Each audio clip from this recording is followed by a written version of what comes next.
মাঝে বন্ধ তুলাইছে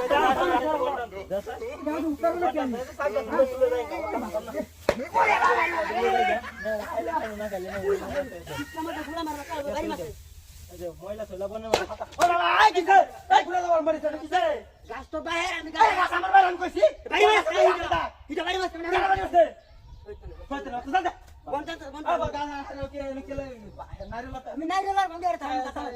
রবি সিং বলে নারিলা কইছে তো দশ বাড়ি মারছে আমরা আইতে বন্নি তা মতো যাতা লাগতেছে যাতা চলে কোনো কাম করতে তাছি না আচ্ছা বন্ধ থাকবে আমি হাত পাশে নাই যারা পুরো তুলে না ওরে বলে তোরা তো ইয়া কি একটা জামার মধ্যে আছে কি তোর বাচ্চা সমারে শেষ হয়ে গেছে আরে বাবা বাবা চলো কিসে বল বাচ্চা আচ্ছা কিসে তোর মিন উত্তর দিকে গাড়ি মার সামনে কি আমি তোর মারিছি ঠিক আছে চলো মানে এ তুই যাই আমি যাই কাছে আমি যাই না কেন আমার কাছে হইরে তুই আমার দূর বল হইরে সেটা করবে একটা জাম্পার আমার